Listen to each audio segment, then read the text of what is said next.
حاضرین گرامی قدر محترم خواتین و حضرات،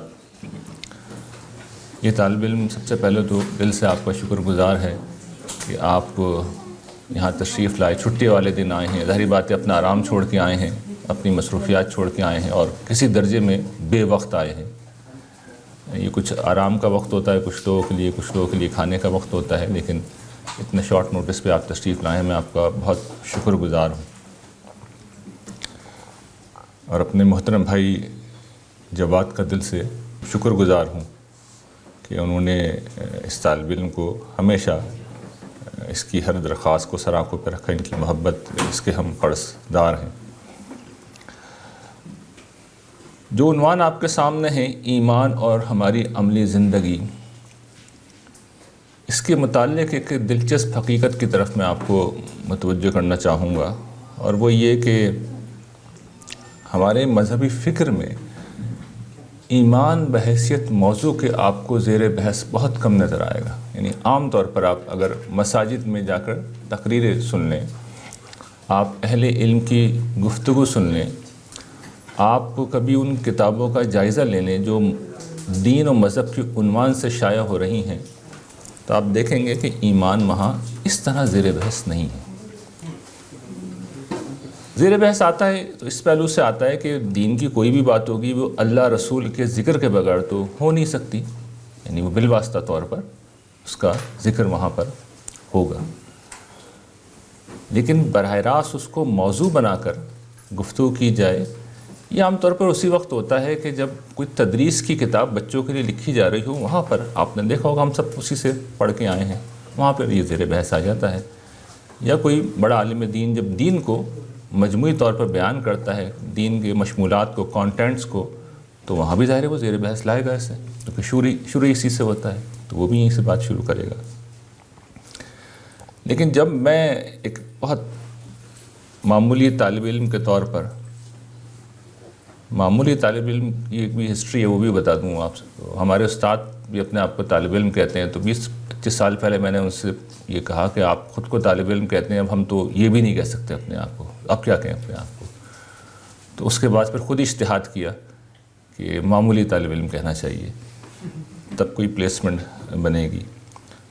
تو اس ایک معمولی طالب علم کے طور پہ جب قرآن مجید کو میں پڑھتا ہوں، اور آپ بھی پڑھ سکتے ہیں، پڑھ کے دیکھ سکتے ہیں، جس نتیجے تک میں پہنچا ہوں اس سے کوئی مختلف نتیجہ نہیں نکلے گا۔ نتیجہ یہ ہے کہ اللہ تعالیٰ ایمان سے بات شروع کرتے ہیں، یعنی سورہ فاتحہ جب شروع ہو رہی ہے وہ اللہ تعالیٰ کی صفات کا تعارف ہے، اور آخرت کی سزا و جزا وہاں پر زیر بحث ہے آخر میں۔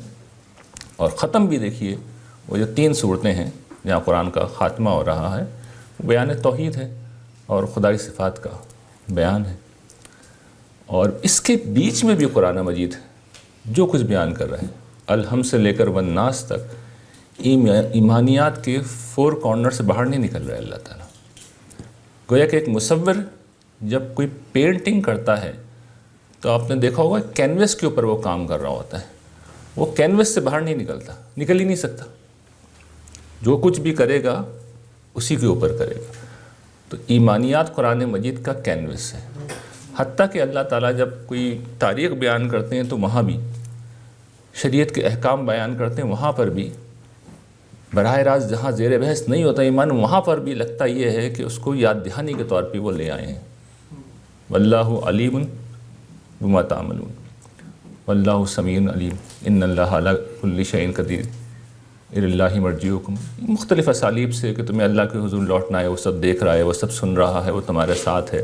مسلسل اللہ تعالیٰ ایمانیات ہی کے گویا کہ یہ بنیادی جو ایلیمنٹ ہے اس کو ریپیٹ کرتے چلے جا رہے ہیں۔ اب یہ کنٹراسٹ پیدا ہو رہا ہے، ایک طرف ہم ہیں، ہمارا مذہبی فکر ہے جہاں ایمانیات مجموعی طور پر زیر بحث نہیں ہے، اور ہے تو ضمنی طور پہ۔ قرآن مجید کا معاملہ اس کے برعکس ہے، تو اب 2 میں سے کوئی ایک شکل ہو سکتی ہے، یا تو ہم سے غلطی ہو رہی ہے، یا تو ہم سے غلطی ہو رہی ہے، یا پھر اب دوسری بات میں ادھوری چھوڑنا ہوں۔ آپ سب اس حذف کو خود ہی کھول لیجئے، یعنی ہم یا تو عقل مندی کا مظاہرہ کر رہے ہیں، ہم زیادہ سمجھدار ہیں، یا پھر دوسری طرف سے کوئی معاملہ ایسا ہوا ہے جو نہیں ہونا چاہیے۔ تو دونوں میں سے کوئی ایک بات ہو سکتی ہے نا، دونوں چیزیں بیک وقت صحیح نہیں ہو سکتی. کچھ بھی کر لیں، جتنا زور لگا لیں، جتنی عقل لگا لیں، کوئی ایک غلط ہے. تو یہ سنجیدہ ترین ایک چیز ہے جس پہ میرے خیال میں ہم سب کو غور کرنا چاہیے. اچھا، اس میں ایک چیز یہ کہی جا سکتی ہے، میں نے بہت ظاہر بات ہم بھی مسلمان ہیں نا، تو ہم اپنے آپ کو ڈیفینڈ کرنے کی بہت کوشش کی. بھائی بات یہ ایک چیز پتہ ہے، ہم نے مان لیا نا، ایمانیت پتہ ہے، اب بار بار دہرانے سے کیا فائدہ؟ مطلب آپ میں سے کسی کو شک ہے کہ اللہ ایک ہے؟ رسالت پہ کوئی شک ہے؟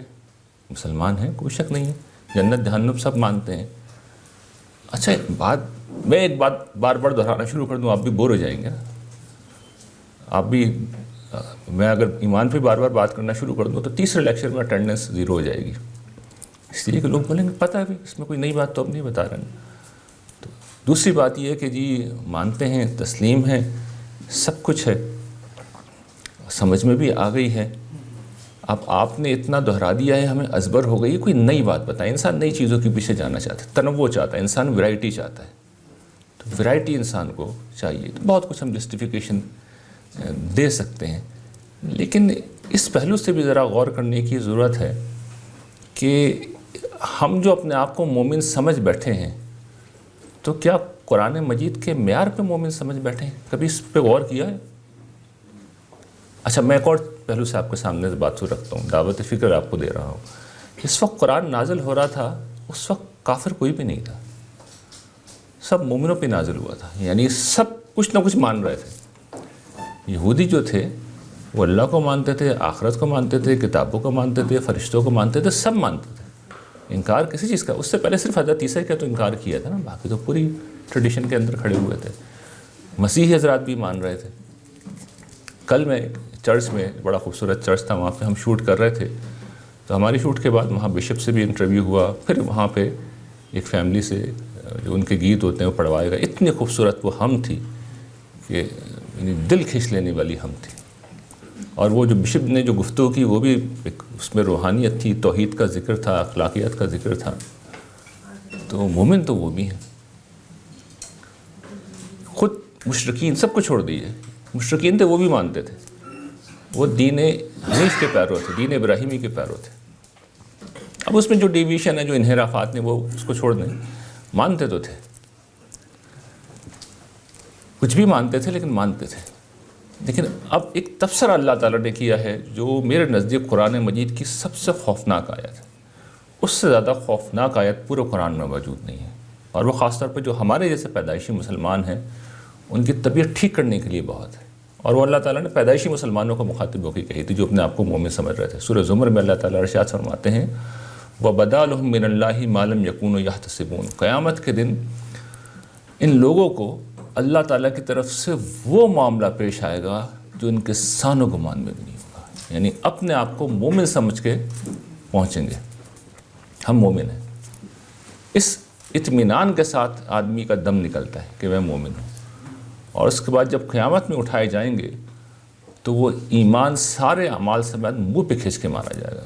تو یہ اللہ تعالیٰ نے بتا دیا کہ جو روایتی اہل ایمان ہوتے ہیں، جو پیدائشی مومن ہوتے ہیں، ان کو ذرا سوچ لینا چاہیے کہ ان کے ساتھ ہم کیا کرنے جا رہے ہیں.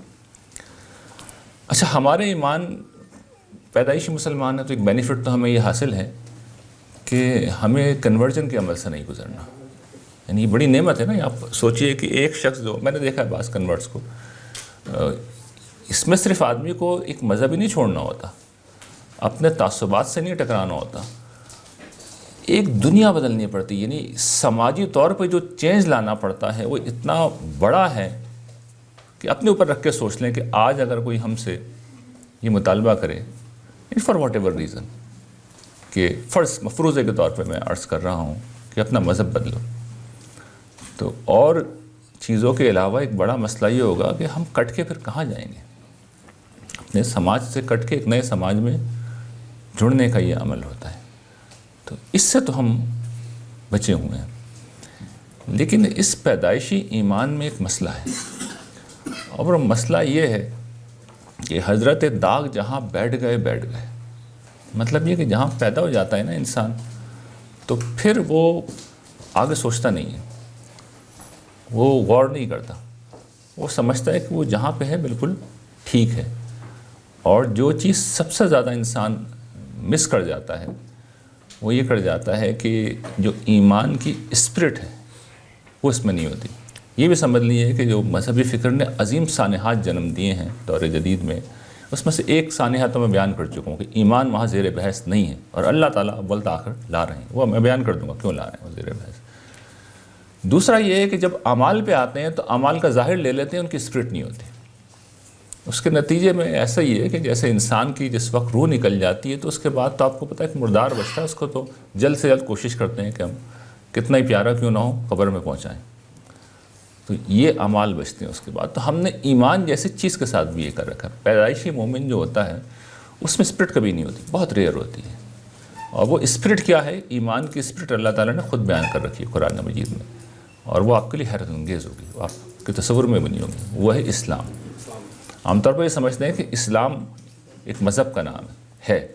ان الدین عند اللہ الاسلام، خود اللہ تعالیٰ نے کہا ہے. اسلام دین کا جو ظاہری عبادتی ڈھانچہ ہے اس کا بھی نام ہے. اس کو حضور نے بھی بیان کیا حدیث جبرائیل میں. جب آپ سے جبرائیل نے سوال کیا تو آپ نے جواب میں یہی چیزیں گنوائیں، یعنی اس ایمان کا اظہار یہاں پر ہوتا ہے. تو یہ کیا ہے؟ ایمان کا ظاہر. لیکن جو قرآن مجید نے سب سے زیادہ اس لفظ کو استعمال کیا ہے وہ اسپرٹ کے مفہوم میں استعمال کیا ہے، یعنی اللہ تعالیٰ کے حضور سرنڈر کر دینا.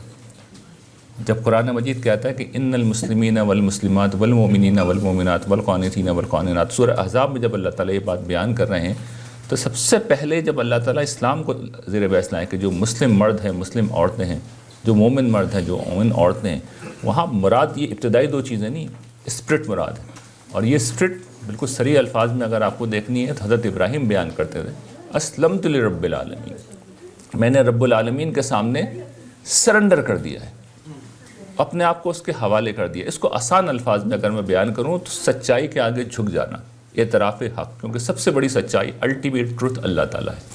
اس کے پھر نتائج نکلتے ہیں. جب یہ اسپرٹ آتی ہے تو آدمی زندگی کے ہر معاملے میں سرنڈر کی نفسیات میں جیتا ہے، حق کے سامنے بس تیار رہتا ہے. حق ڈھونڈ رہا ہوتا ہے اور اس کے سامنے جھکنے کے لیے تیار رہتا ہے.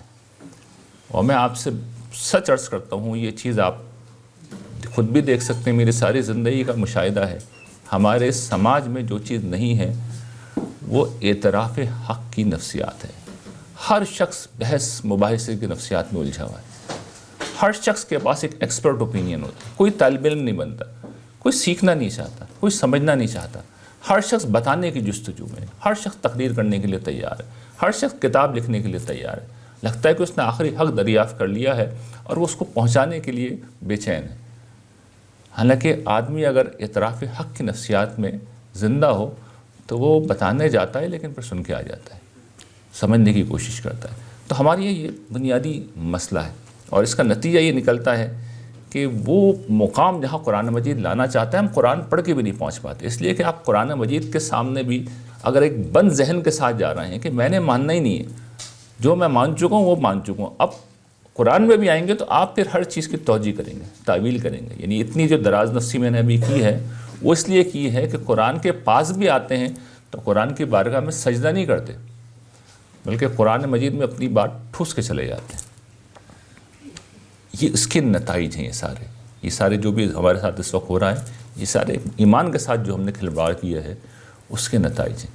اب ایمان ہوتا کیا، اس کو اگر دیکھنا ہے تو ظاہر قرآن مجید بتائے گا. اور کس کا ایمان بتائے گا؟ صحابہ کرام کا ایمان بتائے گا، کہ اس لیے کہ انہی کے اوپر یہ قرآن انہی کے لیے نازل کیا گیا تھا، وہی ایمان لائے تھے. تو آپ دیکھیے پورے قرآن میں اللہ تعالیٰ نے، جو اس کا لطیف اسلوب ہے کہ صرف اپنے انداز سے ہی بات کو واضح کر دیتا ہے. صحابہ کرام کو جب بھی اللہ تعالیٰ نے مخاطب کیا تو آپ دیکھیے ایھا المؤمنون انہیں نہیں کہا، ایھا المسلمون بھی نہیں کہا. کیا کہا ہے انہیں؟ بار بار ریپیٹ کیا، یا ایھا الذین آمنوا. اب اس کا ترجمہ ہم کیا کرتے ہیں؟ اے ایماندارو، اے ایمان والو. اس کا اصل ترجمہ یہ ہے اے وہ لوگوں جو ایمان لائے ہو. اس کا مطلب یہ ہے کہ ایمان لانا پڑتا ہے، ایمان لانا پڑتا ہے. قرآن مجید کا جو ایمان ہے وہ لانا پڑتا ہے. وہ صحابہ اکرام بھی لائے تھے. جو بات میں نے شروع میں عرض کی تھی نا، وہ بھی کچھ نہ کچھ مان ہی رہے تھے. لیکن اپنا جو بنا بنایا گھروندہ تھا اسے توڑا انہوں نے اور قرآن مجید کے ایمانیات کے سامنے سرنڈر کیا. یعنی وہ جو فعل ہے اس کا مفعول قرآن مجید نے بتا دیا ہے کہ ایمان ان چیزوں پہ لانا ہے. اور جو پیدائشی مسلمان تھے یہود، ان کے ایمان میں جو کمی تھی وہ ہم جانتے ہیں کہ حضرت عیسیٰ پہ وہ ایمان نہیں رکھتے تھے، رسول اللہ صلی اللہ علیہ وسلم پہ ایمان نہیں رکھتے تھے. مسیحوں کے ایمان میں جو اضافے تھے یا مشرکین کے ایمان میں جو اضافے تھے وہ قرآن نے کریکٹ کرائے. تو یہ چیزیں کریکٹ کرائیں، یہ ضرورت آج کے دن تک بعین ہی اسی طریقے سے موجود ہے. یعنی پہلے دن سے ایک ہی داستان دہرائی جا رہی ہے. نبی آتے ہیں، وہ اصل دین کو بیان کرتے ہیں، اس کے بعد دو کام ہوتے ہیں. پہلا کام یہ ہوتا ہے کہ شیاطین اس ایمانیات میں اور پورے دین میں اضافے کرواتے ہیں. یعنی وہ عام جو برائیاں ہوتی ہیں ان میں تو ہمارے جیسے گناہ گاروں کو ہی کھینچتے ہیں، لیکن جو صالحین کو کھینچنے کا طریقہ ہوتا ہے، ان کو گمراہ کرنے کا طریقہ یہ ہوتا ہے کہ اصل دین میں وہ اضافے کراتے ہیں تو اسے تبدیلی کر دیتے ہیں. دو کام ہوتے ہیں. حضور کی بعثت کے بعد اس میں سے تبدیلی والا کام تو ختم ہو چکا ہے، اب یہ پاسبل ہی نہیں رہا، اس لیے کہ قرآن مجید اپنی جگہ کھڑا ہوا ہے، وہ کسی کو ہلنے نہیں دے گا، کسی صورت میں ہلنے نہیں دے گا. لیکن اضافوں کا راستہ نیچرلی بند نہیں ہو سکتا، اور امتحان بہرحال رکھنا تھا تو اللہ تعالیٰ نے بند نہیں کیا. اضافے اب ہوتے رہتے ہیں اور پھر وہی اضافے اصل دین بن جاتے ہیں. تو صحابہ اکرام نے کیا کام کیا تھا؟ ہر طرح کے اضافوں کو اٹھا کے پھینکا اور جو اصل مطالبات تھے ان کو اختیار کیا. اب ہمارا ایمان کس طرح کا ہے؟ جو مروجہ ایمان ہے اس میں آپ دیکھیے کہ جب ہم مذہبی گھرانوں میں پیدا ہوتے ہیں تو ایک پوری سمجھیے کہ اعتقادات کی لسٹ ہوتی ہے. اس لسٹ کو ہم اے ٹو زی مان لیتے ہیں. اس میں 100 عقیدے ہوں، اس میں 25 عقیدے ہوں، اس میں 72 ہوں، اس میں 30 ہوں، اس میں 15 ہوں. آپ مختلف جو ہمارے مکاتب فکر ہیں یا فرقے ہیں، میں اس کا فرق واضح کر دوں گا ابھی، لیکن آپ ان کی اگر کسی سے بھی مانگ لیں کہ بھئی آپ کے اعتقاد کیا ہیں یا مجھے صحیح مسلم بننے کے لیے، مومن بننے کے لیے کن کن چیزوں پر ماننا چاہیے، ایمان لانا چاہیے، تو اعتقادات کی ایک فہرست ہے جو وہ آپ کو دے دیں گے. اور یہ اطمینان رکھیے، الحمدللہ ثم الحمدللہ اطمینان رکھیے کہ وہ قرآن مجید کے 5 ایمانیات سے ہمیشہ زیادہ ہی ہوں گے، ہمیشہ زیادہ ہوں گے، کوئی 5 تک محدود نہیں. کیونکہ دیکھیے جیسے ہی 5 ایمان تک آپ رکیں گے سارے فرقے ختم ہو جائیں گے. فرقہ بائی ڈیفینیشن وجود میں کب آتا ہے؟ جس وقت آپ چھٹا ایمان ایڈ کر دیتے ہیں.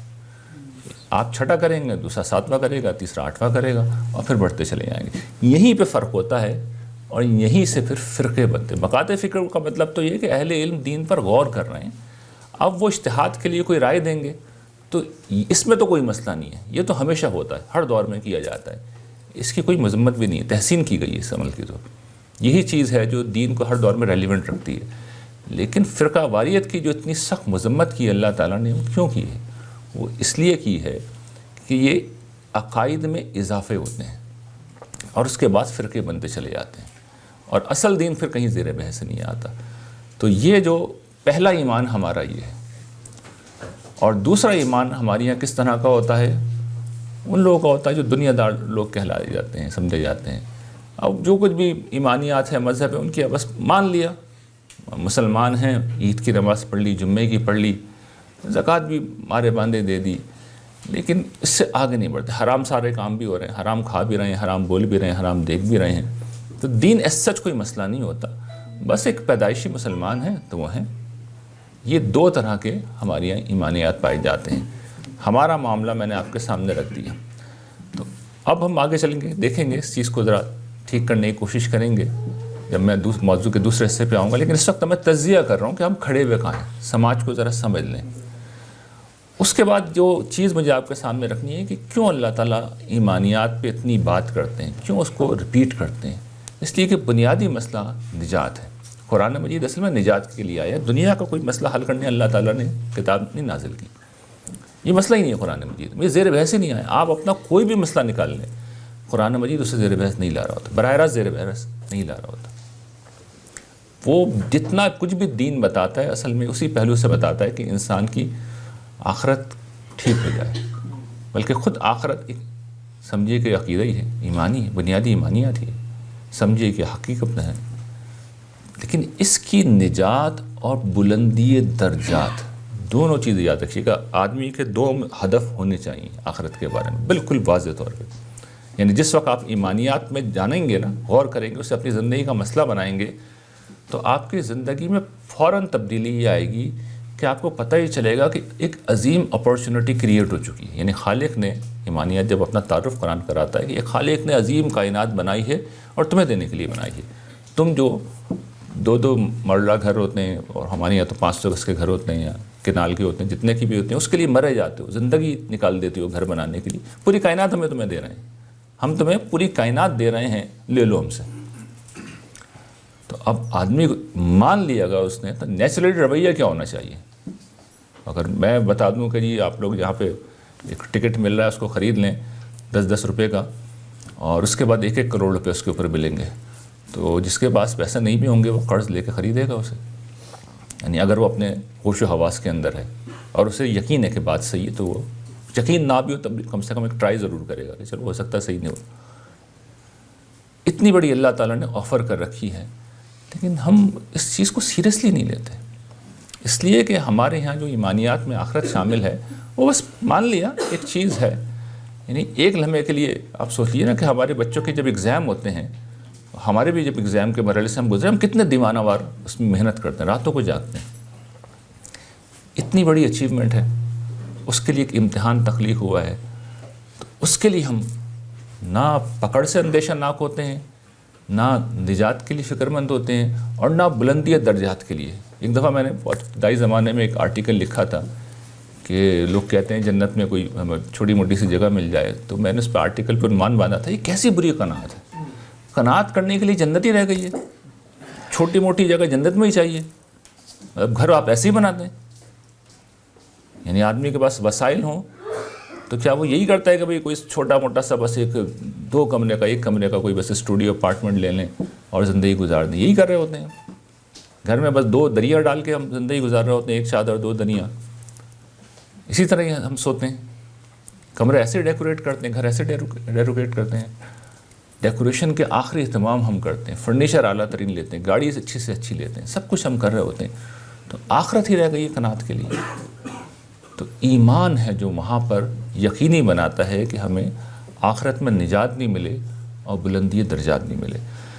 اب زیادہ اہم بات، یہ تو کم اہم تھی، زیادہ اہم بات یہ کہ دنیا میں بھی اللہ تعالیٰ کی عنایتوں کا سبب جو ہے وہ ایمانی ہوتا ہے. یعنی اللہ تعالیٰ کی خصوصی عنایت. یہ بات گرچہ میں نے کہی تھی کہ قرآن مجید میں اللہ تعالیٰ زیر بحث نہیں لاتے، لیکن میں پورے یقین اور اعتماد کے ساتھ آپ کو کہتا ہوں، اور اللہ تعالیٰ نے صحابہ کرام کے معاملے میں کر کے دکھایا ہے کہ دنیا میں ان کی عنایتیں جو ہوتی ہیں وہ ایمان کے ساتھ ہی مشروط ہوتی ہیں. اور جب کوئی گروہ شرائط کو پورا کر دیتا ہے تو اس کو دنیا میں وہ غلبہ اقتدار بھی دے دیتے ہیں. صحابہ کرام کے معاملے میں یا رسولوں کے معاملے میں یہ چیز اناؤنس بھی ہوتی ہے اور کمیٹڈ بھی ہوتی ہے. یعنی بتا دیا جاتا ہے پہلے سے اور وعدہ کر لیا جاتا ہے اور پھر اسے نبھایا جاتا ہے. باقی لوگوں کے معاملے میں نہ اناؤنسڈ ہوتی ہے نہ کمیٹڈ ہوتی ہے، لیکن تجربہ یہ بتاتا ہے کہ ہوتی ہے، ہمیشہ ایسا ہی ہوتی ہے.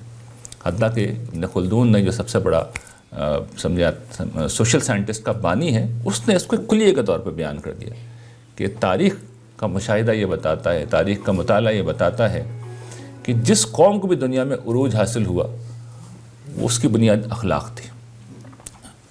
یعنی اس میں چونکہ مسلم غیر مسلم سب شامل ہیں، تو سب کا جب معاملہ آیا تو اللہ تعالیٰ نے وہاں سے ایمانیات کی شرط ہٹا دی. لیکن اگر کوئی گروہ ایمانیات کو نبھا رہا ہے تو اس کا مطلب یہ صحیح ایمان کا مطلب ہے وہ اخلاقیات کو بدرجہ اولا نبھائے گا. تو اب ڈبل انسینٹیو ہو گیا، انسینٹیو ڈبل ہو گیا اللہ تعالیٰ کے سامنے کہ یہ ڈیزرو کرتے ہیں. تو جو بات میں کہہ رہا ہوں اس کو کوئی مبالغہ مت سمجھیے گا، اسی طرح کرتے ہیں.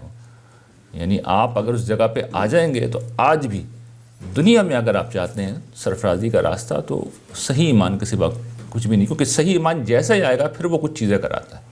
ہمارے جیسا ایمان نہیں، صحیح ایمان جب بھی آئے گا تو پھر وہ بہت کچھ تبدیلی لاتا ہے.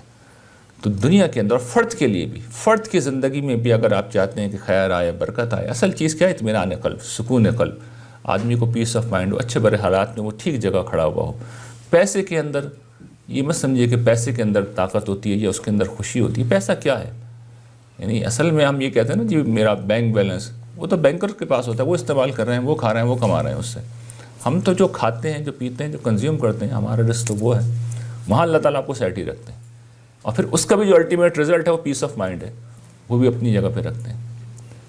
اور پھر آپ بندہ مومن ایک جگہ جب پہنچ جاتا ہے تو پھر دنیا میں وہ جو کہتا ہے وہ اس کو دے بھی دیتے ہیں، نہیں دیتے تو اس کا وجہ بتا دیتے ہیں، اس وجہ سے نہیں دی جا رہی۔ یعنی آپ کو میں سچ عرض کرتا ہوں، آپ کو اللہ تعالیٰ کا، یعنی مجھے بھی، کسی کو بھی صحیح معنوں میں اندازہ نہیں ہے۔ جب کوئی شخص بالکل پرسنل ہو جاتا ہے اللہ تعالیٰ کے ساتھ تو اللہ تعالیٰ بھی بالکل پرسنل ہو جاتے ہیں۔ لیکن ہم چونکہ یہ کبھی سفر کرتے ہی نہیں ہیں، ہماری زندگی میں یہ کام ہوا ہی نہیں ہے، اور جو کچھ ہوتا ہے اس کو ہم نے صوفیہ کے حوالے کر دیا ہے۔ قرآن مجید کے طریقے کے حوالے کریں۔ اب جو میں آپ کی چیزیں بیان کرنے جا رہا ہوں اس کے متعلق میں بار بار کہتا ہوں، دعوے سے کہتا ہوں، قسم کھا کے کہتا ہوں، 6 مہینے آپ یہ کام کر لیں، اللہ تعالیٰ کا تجربہ کر لیں گے آپ، اس لیے کہ وہ ساری باتیں اللہ تعالیٰ نے خود بتا رکھی، تو دنیا میں بھی ان کی عنایتیں جو ہیں وہ یہاں سے حاصل ہوتی ہیں۔ اور اس اہمیت کی وجہ کیا ہے؟ بالکل واضح ہے کہ آدمی کو قیمت بہت بڑی دینی پڑتی ہے۔ یہ ایمان جیسے ہی آپ لائیں گے تو 2 قیمتیں آپ دیں گے۔ پہلی قیمت آپ کو یہ دینی پڑے گی کہ اپنے سارے تعصبات کو چھوڑنا ہوگا، صحابہ کرام کی طرح بنے بنائے گھروندے کو بالکل گرانا ہوگا، اور ایک نئی دنیا افکار کی تعمیر کرنی ہوگی۔ یہ پہلی شرط ہے، اور یہ کوئی آسان کام نہیں ہوتا۔ سامنے جب حق آ جائے تو انسان کی ایگو کھڑی ہو جاتی ہے، اس کے تعصبات کھڑے ہو جاتے ہیں۔ ہم تو حال یہ ہے کہ میاں بیوی میں اختلاف ہو جائے تو اس میں سامنے والے کو کچھ جانے نہیں دیتے، تو کسی اور کو کیا جانے دیں گے ہم؟ جس سے ہمارے مفاد وابستہ ہوتے ہیں ان کو نہیں جانے دیتے، ہم رعایت نہیں کرتے، تو ہم تو نہیں کسی حق میں دلچسپی رکھتے۔ لیکن وہ گرانا ہوتا ہے آپ کو اپنا گھروندا۔ اور دوسرا، اپنی نفسیات کو مادی چیزوں سے اٹھانا ہوتا ہے۔ انسان دیکھیے اپنی مادی اشیاء سے، مادی دنیا سے آگے اٹھتا ہی نہیں ہے، اور اٹھ ہی نہیں سکتا، بہت مشکل کام ہے۔ لیکن ایمان آپ کو جو مطالبہ کرتا ہے وہ یہ کہ یہ جو محسوس دنیا ہے، جس کا نفع و ضرر تمہارے سامنے ہے، فوراً مل رہا ہے، قریب ہے، اس کو چھوڑو اور آخرت کے پیچھے جاؤ۔ یعنی اس دنیا میں اگر ہم کسی سپر مارکیٹ میں جائیں اور وہاں پہ لکھا ہوا ہو کہ جی کیمرے کی آنکھ ہمیں دیکھ رہی ہے، تو ہم الرٹ ہو جاتے ہیں۔ حتیٰ کہ یعنی ہمارے جیسے لوگ جو ہوتے ہیں وہ خیر اس طرح تو نہیں ہوتا کہ کوئی چیز اٹھا کے رکھیں، لیکن آدمی اپنی موومنٹ کے اندر بھی الرٹ ہو جاتا ہے کہ مجھے کوئی دیکھ رہا ہے۔ اس احساس میں فوراً آ جاتا ہے نا کہ کیمرے کی آنکھ آپ کو دیکھ رہی ہے، اس کا مطلب کوئی ہمیں دیکھ رہا ہے، تو اب ہم نے چلنا بھی ذرا طریقے سے ہے۔ لیکن اصل میں تو چوروں کے لیے لگایا جاتا ہے، تو وہ بھی ڈر جاتے ہیں، وہ بھی محتاط ہو جاتے ہیں۔ تو جو آدمی اس احساس میں جی رہا ہو کہ اللہ تعالیٰ مجھے دیکھ رہے ہیں، تو آپ اندازہ کر سکتے ہیں کہ پھر اس کی زندگی بدلے گی۔ لیکن اللہ تعالیٰ نظر تو نہیں آتے نا، اللہ تعالیٰ سامنے تو نہیں ہے۔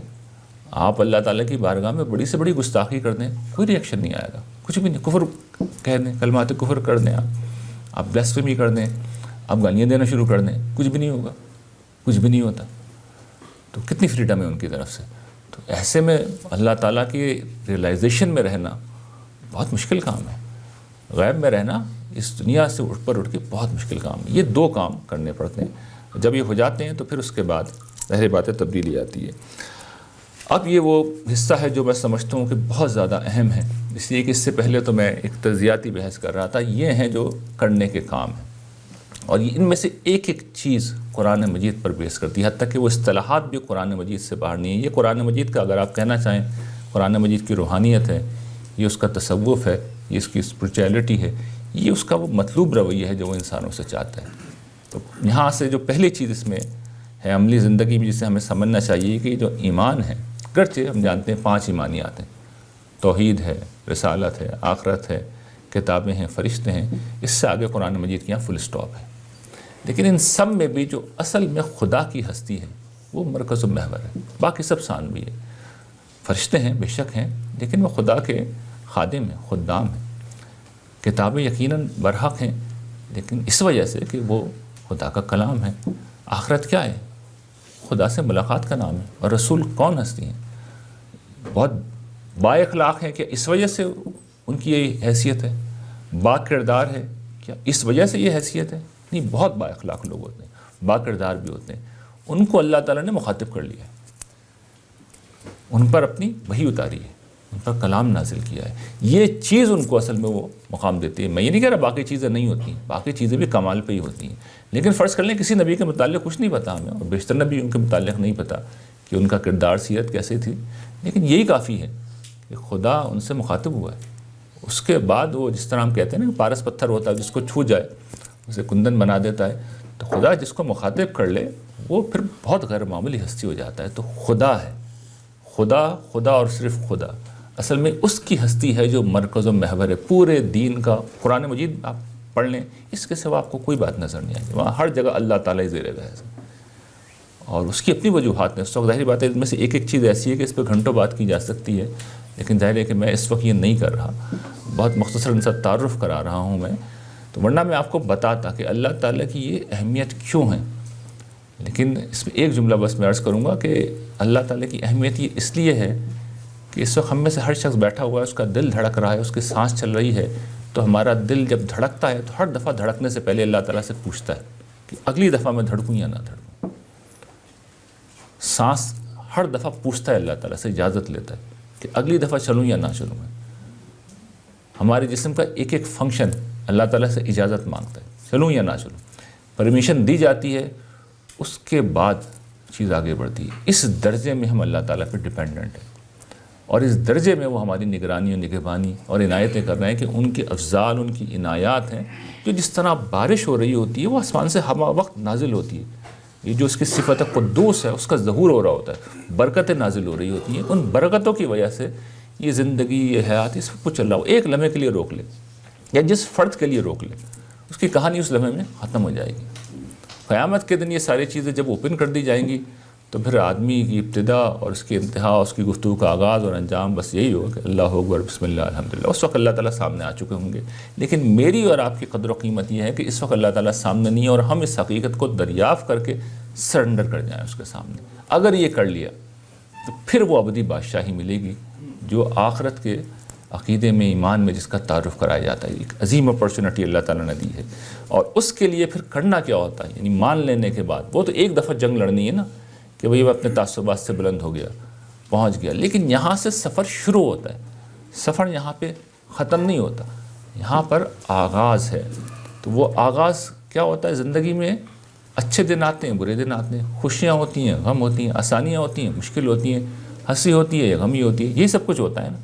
تو پھر اب قرآن مجید ہمیں انگلی پکڑ کے گائیڈ کرتا ہے کہ کس موقع پہ کیا کرنا ہے۔ یہ پوری زندگی میں جو کچھ میں نے قرآن مجید سے سمجھا اب میں آپ کے سامنے رکھنے جا رہا ہوں، اور یہ وہ چیز ہے جس کے بارے میں میں نے عرض کیا کہ آپ اسپرچویلٹی کہہ لیں، روحانیت کہہ لیں، تصوف کہہ لیں، اصل میں جو مطلوب انسان ہے وہ اب آگے آ رہا ہے، اور وہ چند صفات ہیں، اور وہ جس کی زندگی میں ہیں وہ قیامت میں بلند ترین درجات پہ کھڑا ہوا ہوگا، اور جس کے اندر نہیں ہے یا جس میں جتنے کم ہیں وہ اتنے پیچھے ہوگا۔ یہ معیار ہیں جو اب آ رہے ہیں، یہ لٹمس ٹیسٹ ہے اپنے اوپر، مجھے بھی اور آپ کو بھی ان کے اوپر پرکھ کے دیکھ لیں، کیونکہ یہ بتائیں گے کہ پیچھے ایمان تھا یا نہیں تھا۔ یعنی ایمان تو ایک مجرد شے ہے نا، یعنی وہ ایک تصور ہے، وہ ایک ذہنی عمل ہے۔ ظاہری زندگی میں اگر یہ چیزیں جو اب میں بیان کرنے جا رہا ہوں ہیں تو ایمان ہے، ورنہ پھر بابا اگر یہ نہیں تو بابا پھر سب کہانیاں، پھر کہانیاں۔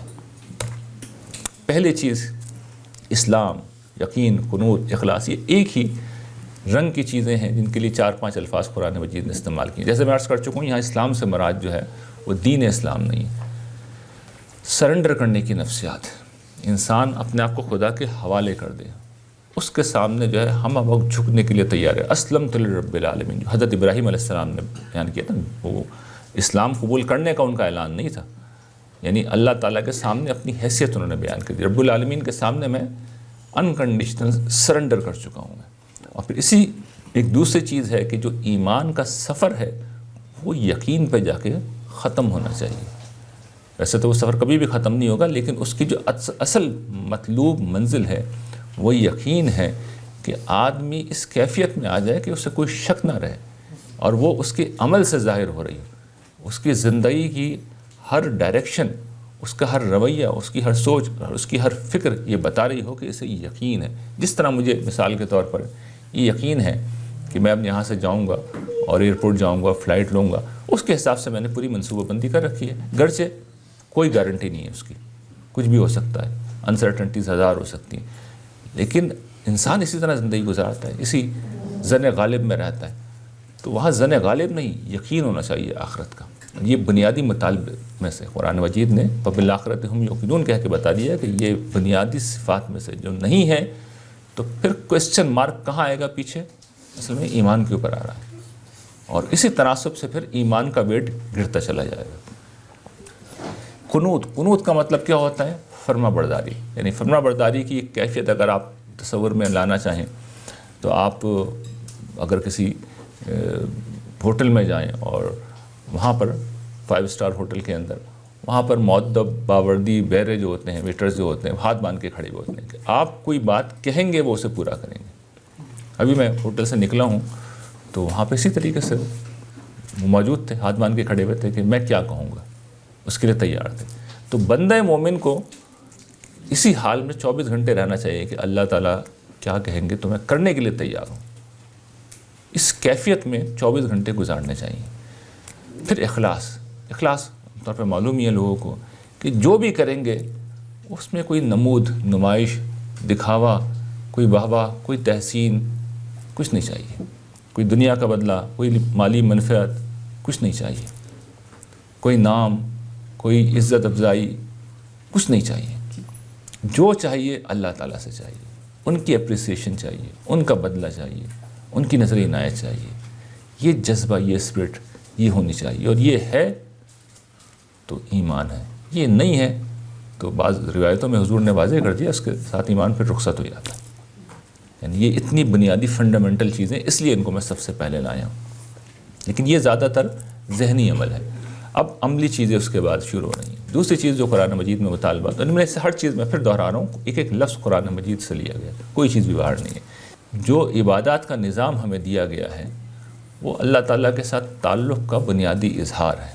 نماز ہے، روزہ ہے، حج ہے، زکوٰۃ ہے، قربانی ہے، عمرہ ہے، یہ ساری چیزیں، اعتکاف ہے، یہ ساری چیزیں جو ہیں یہ احسان کے درجے میں ہونے چاہیے۔ یعنی احسان کا مطلب یہ، اس کو حضور نے پھر واضح کیا ہے نا کہ حضرت جبرائیل جب تشریف لائے تھے تو انہوں نے پوچھا کہ مل احسان، تو حضور نے پھر اس کا جواب دیا، تعبد اللہ کا انک تراہ، اللہ کی عبادت ایسے کرو کہ گویا کہ تم اسے دیکھ رہے ہو۔ اب یہ تو ممکن نہیں ہے، تو پھر حضور نے بتایا کہ ان لم تکن تراہ فانہ یراک، اگر تم ان سے نہیں دیکھتے تو وہ تو دیکھتا ہی ہے تمہیں۔ وہ جو میں نے مثال دی تھی کہ کیمرے کی آنکھ، بھئی آپ یا تو دیکھیں سیکیورٹی گارڈ کھڑا ہوا ہے، آپ کی نظر پڑ گئی اس کے اوپر، ورنہ وہ کیمرے سے کوئی دیکھ رہا ہے تو اس کا مطلب یہ کہ مجھے دیکھا جا رہا ہے۔ دونوں صورتوں میں رزلٹ سیم ہی ہوگا، بالکل سیم رزلٹ نکلے گا۔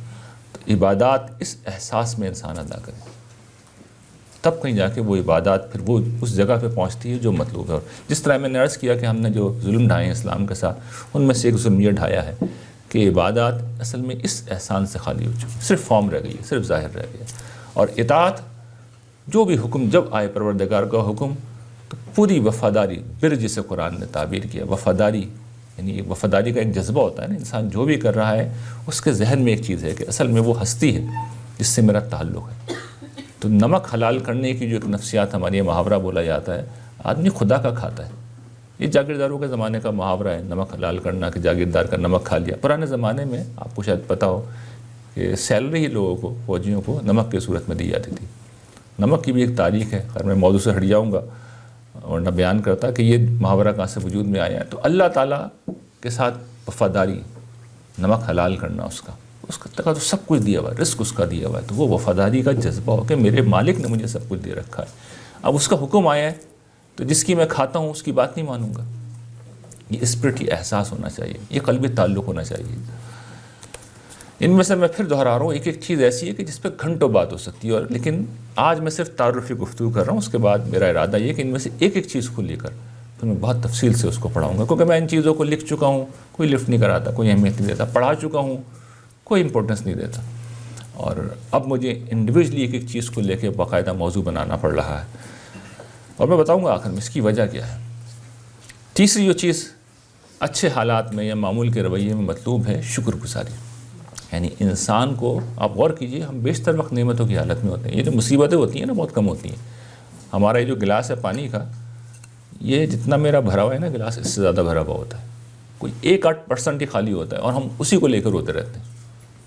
کبھی آپ دیکھیے، اپنے آپ کو ہی دیکھ لیے، دوسروں کو دیکھنے سے کیا فائدہ، پتہ یہ چلے گا کہ زندگی میں جو 2-4 چیزیں نہیں ہیں اسی کو لے کے ہم روتے رہتے ہیں، جبکہ آپ دیکھیے انسان کا گلاس ہمیشہ بھرا ہوا ہوتا ہے، نعمتیں بہت ہوتی ہیں، بے پناہ ہوتی ہیں، ان کی طرف فوکس کیجیے، شکر گزاری دل سے بھی، زبان سے بھی، عمل سے بھی، رویے سے بھی۔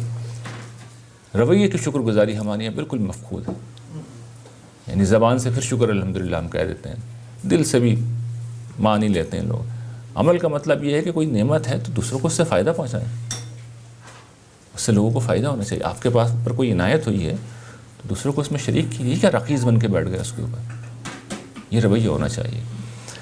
محبت یہ کیا چیز ہوتی ہے؟ اچھا، جتنی کچھ بھی ہوتی ہے غیر اللہ کے لیے ہوتی ہے. میں نے اس پہ کئی دفعہ لکھا بھی ہے، توجہ بھی دلائی ہے. کبھی آپ اردو ادب کی ہم نکال لیں اور نعتیں نکال لیں اور منقبتیں نکال لیں تو اول تو حمد آپ کو بہت کم ملے گی. جتنے کچھ ملے گی تو آپ کو لگے گا سر تا سر وہ آورد ہے، آمد نہیں ہے. یعنی زبردستی کا ایک مضمون کھینچ کے باندھ دیا، کیونکہ فارمیلٹی پوری کرنی ہے. مجموعہ کلام چھاپنا ہے تو ہم سے چونکہ شروع کرنا ہے تو ایک حمد ڈال دی. اس کے بعد آگے جو ہے دل لگتا ہے کہ آپ نے کاغذ پہ نکال کے رکھ دیا. اللہ تعالیٰ کے لیے ہم دل نکال کے نہیں رکھتے، اس لیے کہ تعلق ہی نہیں ہے، کوئی تعلق نہیں اللہ تعالیٰ کے ساتھ. یہ قرآن مجید نے اس کو بیان کیا، الذین آمنوا اشد حبا للہ، اہل ایمان سب سے بڑھ کر اللہ سے محبت کرتے ہیں. اور ہمارے یہاں معاملہ جو ہے وہ اس پہ کوئی تبصرہ نہیں کر رہا، سب جانتے ہیں. نصرت دین یہ اسی کے ذیل، یعنی ایک ہی چیز ہے جو تین پہلو سے ظہور کرتی ہے. جن چیزوں کو میں ساتھ رکھ رہا ہوں ان میں منطقی تعلق ہے. یعنی خدا کی احسان مندی شکر گزاری کا احساس پیدا کرتی ہے، شکر گزاری محبت میں ڈھلتی ہے. اور محبت کا ایک اسپیکٹ حمیت و غیرت ہوتا ہے، جس سے میں محبت کرتا ہوں. اگر وہ مشکل میں آئے گا تو میں تماشا دیکھوں گا. یعنی میرے والد صاحب کہیں پہ کسی مشکل میں پھنس جاتے ہیں تو ہم کھڑے رہیں گے، دیکھتے رہیں گے. یعنی یہ بغیرتی کی آخری حد ہوگی. یہ لفظ استعمال کرتے ہوئے معذرت چاہتا ہوں، لیکن یہ اللہ تعالیٰ کے معاملے میں ہم، یعنی اللہ تعالیٰ تو پاک ہیں، ان کو ضرورت نہیں، ان کے دین کو اصل میں ضرورت ہوتی ہے. تو ضرورت ہوتی ہے ہم تماشا دیکھتے رہتے ہیں. لیکن یہ وہ مطالبہ جب آ جاتا ہے تو پورا دین گویا کہ اس کے اوپر موقوف ہو جاتا ہے. اگر دل مطمئن ہو جائے کہ نہیں یہ کام دین کا کام ہے اور یہ شخص نصرت دین ہی کر رہا ہے، تو پھر آدمی کے پاس اگر کچھ ہے کرنے کے لیے اور وہ نہ کرے، پھر ایمان بہت بڑا کوسچن مارک لگ جاتا ہے. اور ہو سکتا ہے کہ اللہ تعالیٰ کہے کہ ایمان ختم تھا اس لمحے، اس کے بعد بس ایک مردہ لاش رہ گئی تھی، اس کا میں کیا کروں گا، اس کو تو جہنم کی آگ میں جلا دو، اس کی چتا جلا دو. خوف، تقوی، یعنی انسان عیش آتا ہے، طیش آتا ہے، یعنی اسے مزہ بھی آتا ہے، مزے چاہتا ہے، غصہ بھی آتا ہے، اختلاف ہوتا ہے، اتفاق ہوتا ہے، اس میں بھی بڑے جھگڑے ہو جاتے ہیں، اس میں بھی انسان حدود پامال کر جاتا ہے. ایسے سارے موقعوں پر خدا کا خوف دل میں رہنا چاہیے. خدا ہے، وہ دیکھ رہا ہے، اور اس سے آدمی کو پتہ ہونا چاہیے ان اخذہ علیم شدید، اس کی پکڑ بہت دردناک ہے. اللہ تعالیٰ جب پکڑتے ہیں تو چھوڑتے نہیں، اور وہ تجربہ کراتے رہتے ہیں دنیا میں. وہ جو دنیا میں مصائب جتنے بھی بھیجتے ہیں نا، وہ اصل میں تعارف کرا رہے ہوتے ہیں کہ مجھ کو جو مسیح حضرات کو غلط فہمی ہوئی تھی کہ بہت رحمان و رحیم ہے، میں رحمان و رحیم تو ہوں لیکن عدل بھی کرتا ہوں. تو اس کا تعارف کراتے ہیں. بہت تھوڑے سے جو مصائب ہیں کہ یہاں تو تمہاری چیخیں نکل گئی ہیں، آؤ گے میرے پاس اور اس کے بعد میں نے تمہارے ساتھ کر دیا جو میں قدرت رکھتا ہوں، تو کہاں برداشت کر سکتے ہو؟ تو مجھ سے ڈرو، یا عبادی فتقون، میرے بندوں مجھ سے ڈرو. اس لیے کہ اللہ تعالیٰ کی پکڑ برداشت نہیں کر سکتے. ہم اس انگلی میں سوئی کا چبھنا برداشت نہیں کر سکتے. یہ ہماری حیثیت ہے. آگ کے اوپر ہاتھ، خواتین کا تو اکثر چولہے کے اوپر ہاتھ آ جاتا ہے نا، چند سیکنڈ میں چیخ نکل جاتی، چند سیکنڈ میں نہیں آتی، پہلے سیکنڈ میں چیخ نکلتی. تو یہ اللہ تعالیٰ کی گرفت ہے. اس وقت بھی جو ان کا سورج ہمارے سر کے اوپر دہک رہا ہے، اس کا ٹیمپریچر کروڑوں ڈگری کے اندر. یہ ان کی بھڑکائی ہوئی آگ ہے، اس میں اٹھا کے پھینکیں گے. آدمی کو ڈرنا چاہیے. لیکن انسان کمزور ہے، خطا کا پتلا ہے، تو اس کا راستہ بھی اس کریم ہستی نے دکھا رکھا ہے. ہو گئی غلطی، کوئی بات نہیں، سرکشی مت کرو، غفلت میں پڑو، لوٹ کے آ جاؤ. میں بہت معاف کرنے والا ہوں، بہت درگزر کرنے والا ہوں. مسئلہ کب ہوتا ہے؟ جب آدمی سرکش ہو جاتا ہے، غافل ہو جاتا ہے. تو لوٹ کے آؤ تو مجھے بڑا تم تواب رحیم پاؤ گے. تواب کا مطلب یہ ہے کہ میں بھی لوٹوں گا، معاف کروں گا، سارے گناہوں کو مٹا دوں گا، بالکل کلین چٹ دے دوں گا. بلکہ سورہ فرقان میں تو یہ کہ گناہوں کو نیکیوں سے بدل دوں. اتنی عزت افزائی، اتنا کرم، اتنی عنایت کہ بندہ شرمندہ نہ ہو قیامت کے دن. ایک نیک آدمی پیش ہو رہا ہے، اعمال اگر سامنے آ گیا لوگوں کے، اور مٹے ہوئے بھی ہیں تو لوگ بولیں گے اچھا یہ تو گڑبڑ ہے، مٹے ہوئے ہیں، وہاں پہ نیکیاں لکھ دیں گے تاکہ شرمندگی نہ ہو. لیکن اس کے لیے انابت چاہیے. انابت کا مطلب یہ ہے کہ آدمی الرٹ رہتا ہو، متوجہ ہو، اللہ تعالیٰ کی طرف متوجہ ہو، مسلسل اس احساس میں زندہ ہو کہ اللہ تعالیٰ دیکھ رہا ہے. تو جس لمحے میں، جیسے حضور نے بیان بھی کیا، آدمی سے زنا بھی ہو جاتا ہے، آدمی کچھ ڈنڈی بھی مار دیتا ہے، اس لمحے وہ مومن نہیں رہتا، لیکن اس کے بعد پھر اسے پوری قوت کے ساتھ لوٹ کے آنا چاہیے. اور اس کی آخری جو حد ہے، وہ جو خاص طور پہ حضرات انبیاء کا خاصہ ہے، اوابیت، کہ جہاں گناہ ہوتا ہی نہیں ہے، یعنی کوئی جانب حق میں کوئی چیز ایسی ہو جائے یا کوئی خلاف اولا چیز بھی ہو جائے، تو وہ جب لوٹتے ہیں تو ان کا جو لوٹنا ہوتا ہے، وہ جو تڑپ ہوتی ہے، وہ پھر عرش تک پہنچتی ہے، یعنی وہ پھر آدمی کو اللہ سے اور قریب کرتی ہے. یہ جو صفت اوابیت ہے، یہ حضرات انبیاء علیہ السلام کا خاصہ ہے. تو یہ وصف بھی انسانوں کے اندر، انشاءاللہ جب تفصیل سے پڑھاؤں گا تو ایک ایک چیز سے بات کروں گا. اس کے بعد جو مشکلات کے رویے ہیں، اس میں سے پہلا ہے صبر، تسلیم اور رضا. مشکلات آپ کو پتہ ہے آتی ہیں زندگی میں، دکھ درد غم سب ہوتے ہیں. تو اس میں بھی اللہ تعالیٰ یہ نہیں کہتے کہ تم غم فیل نہ کرو، رو نہ، تکلیف تو ہوگی آدمی. یہ بھی نہیں کہتے کہ تم مجھ سے شکوہ شکایت نہ کرو، جزا فضا نہ کرو.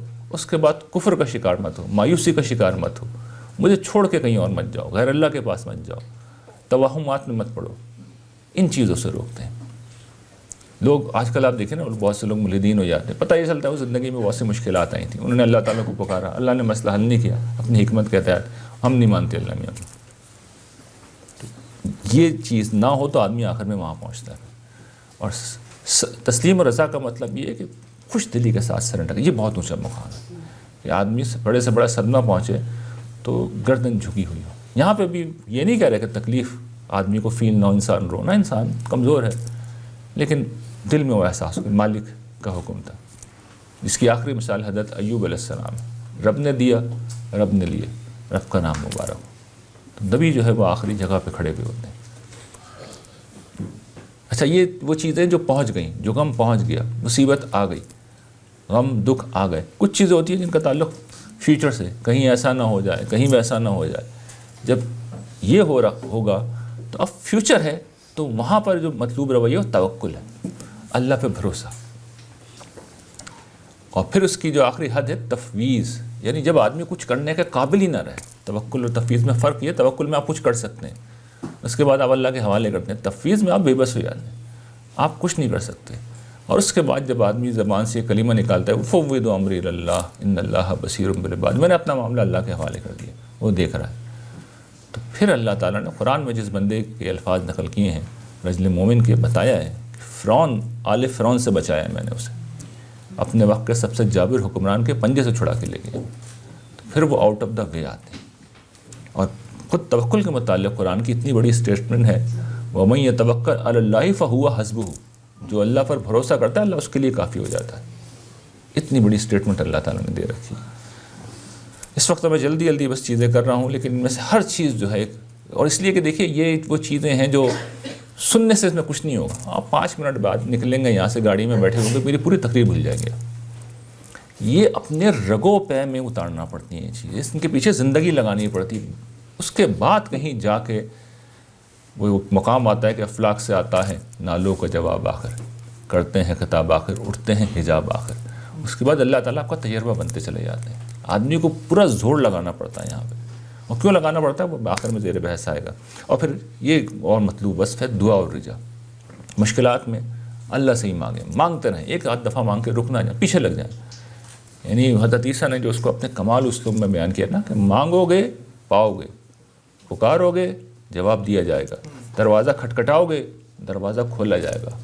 تم میں سے کون ہے کہ اس کا بچہ اس سے مچھلی مانگے وہ اسے سانپ دے، اس سے روٹی مانگے اسے پتھر دے؟ تم برے ہو کہ یہ نہیں کرتے، تو وہ جو تمہارا خالق مالک تمہارا رب آسمان پر ہے تمہارے ساتھ کیسے کر سکتا ہے؟ تو اس در پہ مسلسل دستک دیتے رہنی چاہیے. ایک میں نے آرٹیکل لکھا تھا، پٹا ہوا مورا اس کا نام تھا. تو اس میں میں نے بتایا تھا کہ جو شخص یہ کہتا ہے نا کہ ہم نہیں بیٹھے، ہم نہیں جا رہے کہیں پہ، تو پھر آدمی کچھ بھی مانگ رہا ہو، اللہ تعالیٰ آخر کار، یعنی بچہ جب ضد میں آ جاتا ہے نا تو پھر وہ لے لیتا ہے، تو بندہ بھی لے لیتا ہے. اب وہ دینے کے ان کے اپنے طریقے ہوتے ہیں، کس طرح دیتے ہیں وہ پھر دیتے ہیں، اپنے طریقے پہ دیتے ہیں. لیکن اس میں میں نے آرٹیکل میں جو بات بیان کی تھی کہ جو پٹا ہوا مورا ہوتا ہے آخر میں فرشتوں کو حکم ہوتا ہے کہ اس کو بادشاہ بنا دو. اب یہ بادشاہ ہے اس لیے کہ یہ میرے پاس بیٹھا رہا ہے, اس نے ہلا نہیں یہاں سے, اور اس پورے عرصے میں رجا, امید کا دامن نہیں چھوڑا اس نے, خدا سے کبھی مایوس نہ ہو. یہ چیز رگو پیسہ نکال کے پھینکنا. تو آپ دیکھیں گے کہ خدا معاوضے کرنا شروع کر دے گا, بٹ اٹ ٹیکس ٹائم.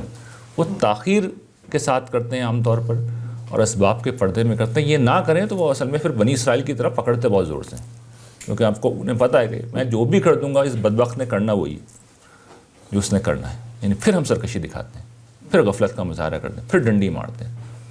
تو مارجن ہمارے لیے چھوڑتے ہیں.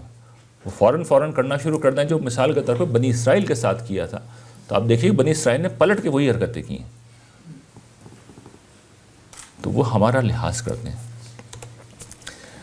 اور ان سب چیزوں کو جو آخری اور سب سے اہم چیز ہے, آپ کی زندگی میں رہ ہی نہیں سکتی, ان میں سے کوئی چیز نہیں رہ سکتی جب تک آپ یہاں نہ کھڑے ہوں. خدا کو یاد رکھنے کی مسلسل, کیونکہ اس کے متعلق اللہ تعالیٰ نے کیا رکھا ہے, فَاذْكُرُونِي أَذْكُرُكُمْ, تم مجھے یاد رکھو میں تمہیں یاد رکھوں گا. سوال یہ اللہ تعالیٰ بھولتے کہاں پہ ہیں, کسی چیز کو کب بھولتے ہیں جو وہ یاد رکھیں گے. یہ مطلب نہیں ہے اس کا کہ بھول گیا ہوں میں اب یاد رکھوں گا, نہیں, توجہ کے ساتھ یاد رکھوں گا, اس راستے سے ہٹنے نہیں دوں گا, یہ مطلب ہے اس کا. یعنی ایسا نہیں ہے وہ کچھ بھول گئے اللہ میاں کو میں یاد کروں گا تو اچھا جی ایک بندہ ریحان بھی اس کو یاد, کون ہے دیکھو ذرا, ایسا نہیں ہوتا. مطلب توجہ کے ساتھ یاد کریں گے, عنایت کے ساتھ یاد کریں گے, اس راستے سے ہٹنے نہیں دیں گے, اپنی عنایتیں پھر بڑھاتے چلے جائیں گے. اور یہ ہو نہیں سکتا کہ جب تک انسان اپنی فکر کو خدا رخی نہ بنائے. آسمان و زمین کی نشانیوں میں ہر وقت آدمی اس چیز پہ نہ سوچ رہا ہو. اس کا سادہ ترین طریقہ تو وہ یہ جو حضور کی دعائیں ہیں, جو مختلف جو زندگی کے معمولات ہیں اس کے ساتھ حضور نے متعلق کر دیا. لیکن ذکر کثیر جو اصل میں مطلوب ہے وہ یہ کہ آدمی مستقل اسی حالت میں جی رہا ہو, تب کہیں جا کے آدمی اس قابل رہتا ہے. اور اسی لیے پھر ذکر کو جو بات کہی گئی ہے کہ وہ شیطان کے خلاف جو قلعہ کہا گیا ہے. آخری بات جو حاصل گفتگو ہے, کیونکہ وقت اب ختم ہو رہا ہے, 5 منٹ ہیں. دیکھیے یہ جو چیزیں میں نے بیان کی ہیں نا, یہ ہے صراط مستقیم. اور شیطان نے اللہ تعالیٰ کے سامنے قیامت تک کے لیے جو چیلنج اللہ تعالیٰ کو دیا تھا روز ازل میں, کہ جب اللہ تعالیٰ نے اس کو راندہ درگاہ کر دیا, نکل جائیں یہاں سے, مہلت دی گئی, تو اس نے اپنا مشن بیان کیا تھا. اس نے جو بات کہی تھی وہ یہ کہی تھی, لَأَقْعُدَنَّ لَهُمْ صِرَاطَكَ الْمُسْتَقِيمَ, پروردگار میں اسی سیدھے راستے پہ بیٹھا ہوں. ثُمَّ لَآتِيَنَّهُم مِّن بَيْنِ أَيْدِيهِمْ وَمِنْ خَلْفِهِمْ وَعَنْ أَيْمَانِهِمْ وَعَنْ شِمَالِهِمْ وَلَا تَجِدُ أَكْثَرَهُمْ شَاكِرِينَ. میں ان کے آگے پیچھے دائیں بائیں سے ان پہ حملہ آور ہوں گا, اور تو ان کی میجورٹی کو شکر گزار نہیں دیکھے گا. اور شیاطین اس کے علاوہ کچھ نہیں کرتے. آپ مذہب کے نام پہ کوئی بھی ایکٹیویٹی کر لیں, شیاطین فعال نہیں ہوتے ہیں تو انسان شیاطین جو انس ہیں وہ فعال ہوتے ہیں. جو اصل شیاطین کے نظام کے سرکردہ ہے شیاطین جن, وہ صرف اس وقت اٹھتے ہیں کہ جب اس حوالے سے کوئی مسئلہ پیدا ہو جائے, کیونکہ یہ ہے اصل پرابلم جو ان کی پوری اسکیم کی ایسی کی تیسی کر دیتی ہے. باقی تو مذہب کے نام پہ جو ایکٹیویٹی کرنی ہے کرتے ہیں آپ لوگ, اس لیے کہ اس سے ان کو کوئی مسئلہ نہیں ہو رہا. کیونکہ اصل مسئلہ کیا ہے, لوگوں کو نجات نہ ملے, لوگ خدا پرست نہ رہیں. اس کے لیے طریقہ وہ بہت سادہ اختیار کرتے ہیں کہ جو مذہبی ہو بھی رہا ہے اس کو اضافے میں لگا دیا, تبدیلیوں میں لگا دیا, لگے رہو, نان ایشوز کے اندر لگے رہو, اس کو دین بنا کے پیش کرتے رہو, کرتے رہو اپنے حصے کا کام, اپنے آپ کو خوش کرتے رہو کہ تم مذہبی کام کر رہو. وہ آخرت میں پہنچیں گے تو اللہ تعالیٰ کہیں گے یہ چیزیں کہاں ہیں بھائی. اب اس سے مراد یہ نہیں ہوگا کہ آپ میرا نیکچر لوڈ کر لیں, اللہ میاں کو لسٹ دکھا دیں, جی وہ ریحان صاحب نے ہمیں بتایا تھا یہ 8 چیزیں یہ رہی, یہ نہیں سنیں گے اللہ تعالیٰ. وہ تمہاری زندگی میں کہاں ہیں, زندگی میں کہاں تھی. اس سے ہٹ کے میں آپ کو یقین دلاتا ہوں وہ کچھ نہیں پوچھیں گے. آئی ریپیٹ, کچھ نہیں پوچھیں گے, اینڈ آئی اگین ریپیٹ, کچھ نہیں پوچھیں گے. آپ پورا یہ جو اتنا بڑا مذہبی علم ہے نا, یہ ہزاروں کتابیں پڑھ جائیں, پی جائیں ان کو, کچھ نہیں پوچھیں گے ان میں. یعنی میں یہ اس کی نفی نہیں کر رہا, اس کی اپنی بڑی اہمیت ہے, علم کی اپنی بڑی اہمیت ہے. میں نجات کی بات کر رہا ہوں, کچھ نہیں پوچھنا جا رہا ہے اس میں سے. اس میں آپ کوئی غلطی کر بھی جائے تب بھی نہیں پوچھیں گے, بلکہ حضور نے اسے بیان کر دیا اجتہادی غلطی ہوگی تو اس کا ایک بدلہ وہ دے دیں گے. وہ یہ چیزیں پوچھ رہے ہوں گے. ساری خرابیاں اصل میں یہاں سے آ رہی ہیں. اور اگر جس کی بنا پہ یہ علم وجود میں آتا ہے وہ بھی اسی وجہ سے آتا ہے کہ شیاطین بیٹھ کے اضافے کرا دیتے ہیں, تبدیلیاں کرا دیتے ہیں. اس کے جواب میں پھر تصحیح کرنی پڑتی ہے. لیکن میں بحیثیت فرد آپ کو یہ بتا رہا ہوں, وہ تو علماء کے کرنے کا کام ہے, کہ آپ سے اس کے سوا کچھ نہیں پوچھنے جا رہے ہیں, مجھ سے کچھ نہیں پوچھنے جا رہے ہو. یہ قرآن کہتا ہے, یہ امتحانی پرچہ, اس سے باہر نہیں نکلیں گے. وہ سارا فوکس یہاں ہونا چاہیے, پورا دین. اور جیسا کہ میں نے عرض کیا, آخرت کی نجات, دنیا کی نجات, سب اس کے اوپر موقوف ہیں. اور شیاطین بھی اصل میں یہی بیٹھے ہوئے ہیں, ادھر آنے نہیں دیتے. اور یہ جو آخری بات اب میں آپ کو کہہ رہا ہوں, اسے لکھ لیجئے, اپنے دل و دماغ پہ نقش کر لیجئے. جیسے ہی آپ یہ کرنے جائیں گے, آپ دیکھیں گے شروع میں آپ کے لیے ایک بہت بڑی مصیبت کھڑی ہو جائے گی. یعنی شیاطین اب آ جائیں گے, وہ ہمیشہ حرکت میں آ جائیں گے, اور وہ آپ ایسے ایسے معاملات سے گزاریں گے کہ آپ سوچ بھی نہیں سکتے. لیکن دوسری چیز بھی اس کے ساتھ ہوتی ہے, ڈرنا نہیں چاہیے. اللہ کی رحمت بھی اسی طریقے سے ساتھ میں آ رہی ہوتی ہے, وہ آپ کے ساتھ رہے گی. آپ مخلص ہیں تو وہ آپ کو کہیں جانے نہیں دیں گے. یہ ہے وہ انسان جو بننا ہے. یہ پورے انبیاء کی تعلیمات کا مرکز ہے, محور ہے. یہ بنانے کے لیے وہ آتے ہیں. یہ اگر ہم بن گئے ہیں تو ٹھیک ہے, اور یہ نہیں بنے تو پھر کچھ بھی کرتے نہیں. وہ پھر آیت جو میں نے پڑھی تھی نا سورہ زمر کی, وَبَدَا لَهُم مِّنَ اللَّهِ مَا لَمْ يَكُونُوا يَحْتَسِبُونَ, اللہ تعالیٰ کی طرف سے پھر وہ معاملہ پیش آئے گا جو لوگوں کے سان و گمان میں بنی. وآخر دعوانا الحمد للہ رب العالمین.